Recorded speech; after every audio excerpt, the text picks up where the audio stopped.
Good morning, everyone. Trevortheaviator here, and today I am going to be giving you guys another trip report. So, unlike other ones, this one is one that is kind of more of a sudden one at the time that this was recorded because when this video is being recorded, in the last week, there were some things that ended up happening, and with this, I have to fly up to Minnesota for this. So today, I am going to be flying up to Minneapolis, where I will be taking the Delta Airlines CRJ-700. In a moment, I am going to finish up packing, and I will see you guys when I get to the airport. Alrighty guys, so I have just gotten through security and I have officially arrived at the airport. It is a pretty cold Friday morning, but so far though, the plane is currently here and it is looking like we are going to be having an on-time departure. So I'm going to be headed down to my gate and get ready for the flight. As I wandered myself around Chicago Midway International Airport, I will say it was nowhere near as busy as I originally thought it would be. I think a big part of this is because at the time this video was recorded, it was winter operations, but it felt very nice to just go around the airport not having to deal with too many people. As I continued to walk around the airport, I also did some plane spotting, and I will say here at Midway, it is pretty much just Southwest 737s for the most part, as this is a major focus city, is what you call it for Southwest, and they have a pretty big base here at Chicago Midway. For this morning's flight, I will be at gate A5, where very shortly I will begin boarding on the Delta CRJ-700 up to Minnesota.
After taking off from Midway for this morning's flight, it was pretty much for the most part nothing but clouds that was around for literally the majority of the flight.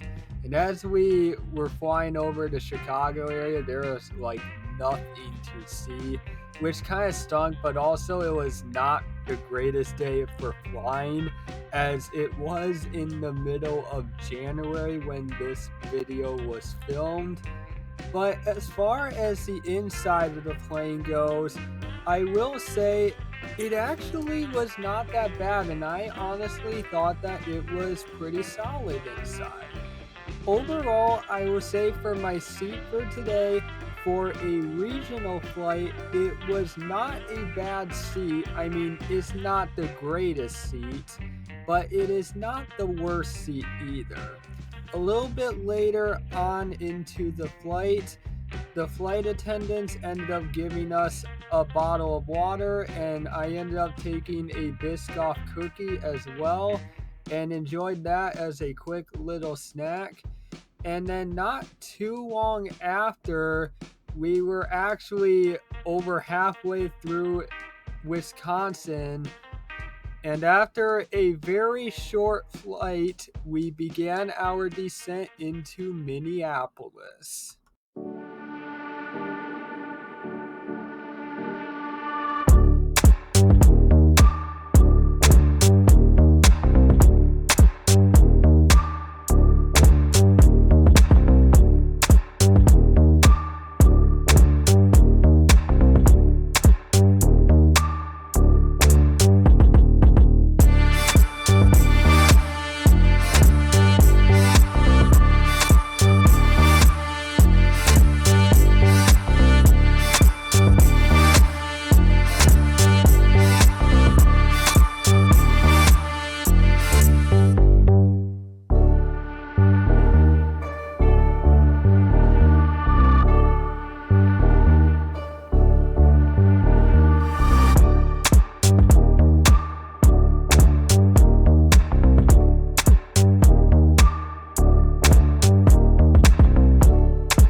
For this flight being a regional plane and also only lasting an hour, I will say for what it was not that bad of a flight. It was actually a bit better than what I was expecting with it, even though when we landed into Minnesota, it was really cold and also very snowy. But if you guys sticked around to this long, thank you very much for watching. And if you guys are interested in watching some more content, then go ahead and like, comment, and subscribe. Until then, this is Trevor the Aviator from Minneapolis, Minnesota. Thank you everyone, and I'll see you guys at the airport here very shortly.